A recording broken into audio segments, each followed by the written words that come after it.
Hi there, Sandy Freshy here, back with another video. For those of you who are subscribers, welcome back to my channel. And if you're not a subscriber, please be sure to hit the subscribe button. If you like what you see, share it with anyone that you think would benefit. And if you want to get updates, hit the little bell so that you're updated when I upload a video or go live. So today's topic is about manifestors, and in particular, ego manifestors.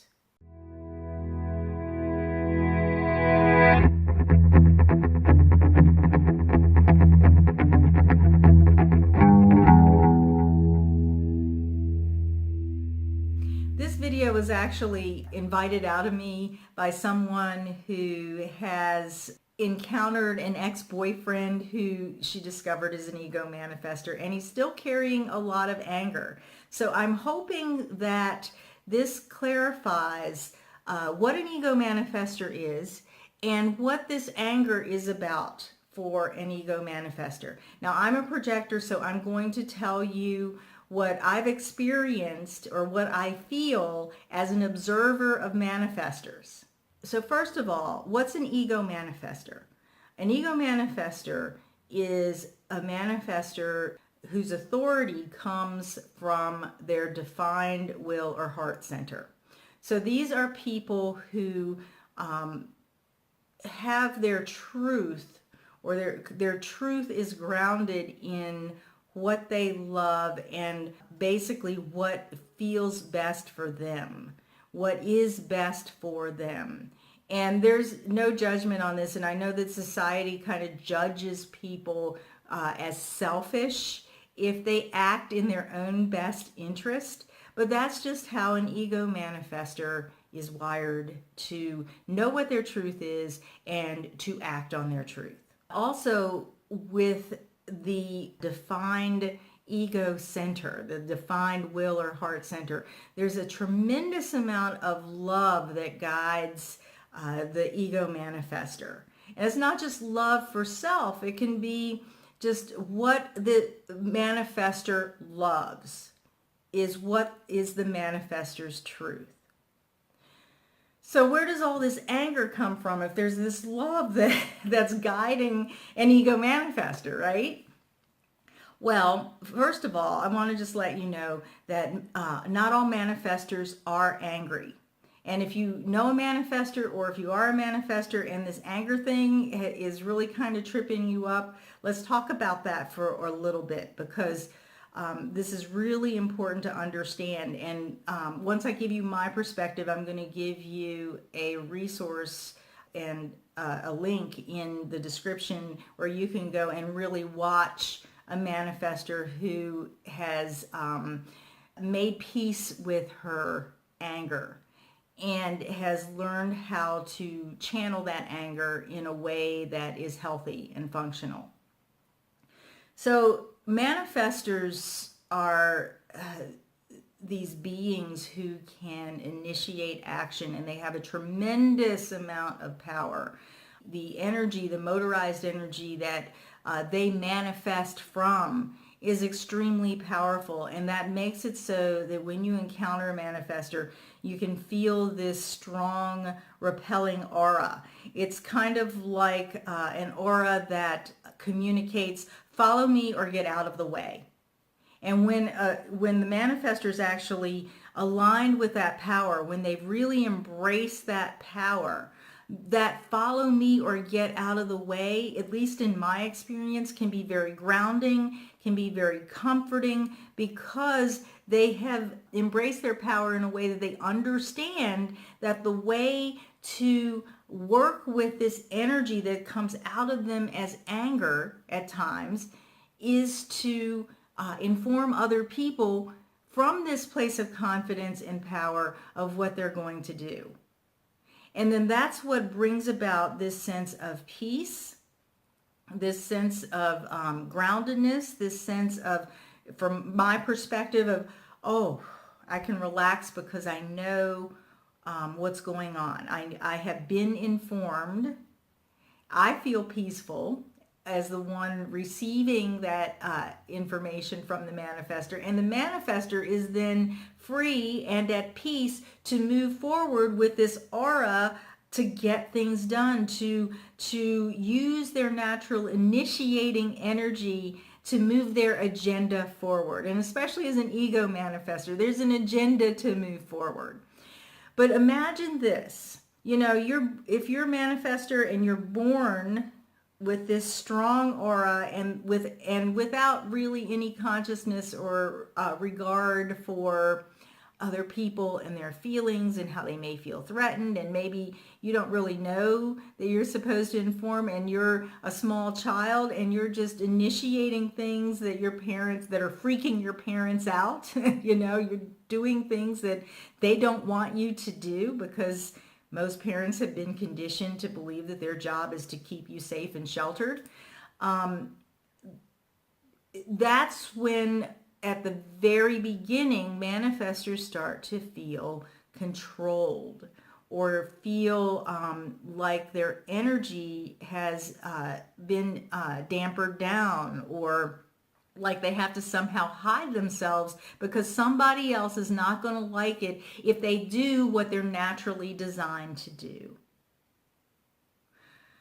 So imagine a lifetime of that, moving forward and initiating without informing, or initiating and meeting resistance, and maybe being conditioned sometimes in a way where you need to feel like you need to please other people in order to get what you want, or you need to hide what you're doing in order to do what it is that your energy is really calling you to do. So that can kind of build up over time.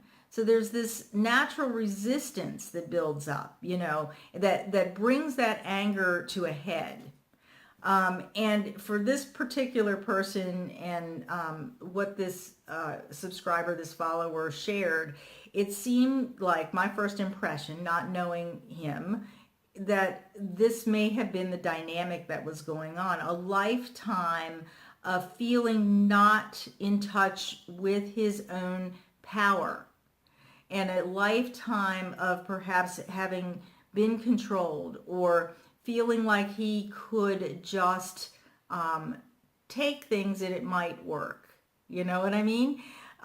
Or something like that, where there's this imbalance between the power that the manifestor has and the peace that they're really here to operate from. So when a manifestor is operating from that not self place, that's when that anger comes up. And of course, in our society, we're trained, or we're conditioned to not deal with anger, or we're conditioned to have a dysfunctional relationship with anger. Like, some of us are told that it's not good to be angry. Some of us are told that you got to keep it in. Some of us learned somewhere along the line that we could just be explosive and abuse other people with anger. So there's all this mismanagement in our social conditioning around anger. And then here you have a person where anger is like a natural part of the fabric of their chemistry. And on top of that, they're a man in our conditioned society where, men aren't really taught to deal with their emotions anyway. And his primary emotion is anger. So what does he do with that, especially in a society where perhaps he was controlled, or feels like he doesn't have any skills or the power under him, his natural power under him, in order to deal or work with his anger effectively. It's possible that that's why all of that anger has built up over time. And that was my sense about it when I read her request to explain this anger thing, is that this energy of anger was not something that just happened with this person. This is something that probably has very little to do, or the origins of it have very little to do with their particular relationship. It's something that he's carrying that he needs to work out, and has not yet understood that if he begins to step into his power and begins to embrace his anger and learns how to work with it in a healthy and functional way, he can actually move through that into his true self-expression of peace. And I can tell you from experience with manifestors I've been around, there's nothing more grounding and more reassuring and no more pleasant and powerful energy to be around than a manifestor who is living that true frequency, that high frequency of inner peace. And this is where I want to invite you, if you've never felt that aspect of a manifestor's aura when they're living in peace, I want to invite you to check out China Brooks, who I think her channel is called Manifestor Magnate. And I'm going to link a specific video down here where she's talking about human design manifestors and embracing anger. Also, for those of you who are projectors or generators and manifesting generators or reflectors, you can take your not self theme like projectors. You can take bitterness and insert that where she's talking about anger, and you will get a lot of good wisdom for yourself from what she's talking about. But in terms of manifestors and anger, remember that manifestors, when they're expressing this anger and they don't know what to do with it, it's probably because they have not yet come to terms with their own power. And in some ways, they're sort of avoiding that power and not really stepping into it and informing others from that place of confidence and that place of peace with their own power. And if they were to do that, then, or if they had a lifetime of that habit, then they would most certainly be living in a place of deep inner peace and using their power in a way that initiates others into better alignment, into a place where they can relax and feel the stability that the power of a manifestor's aura can bring when those of us who are observing them and are experiencing them are around them. So I hope this sheds some light on manifestors, in particular ego manifestors. I didn't really talk that much about it, but I wanted to bring that heart piece in about ego manifestors because there really is a love that exudes from ego manifestors. So that's all I have for you for today.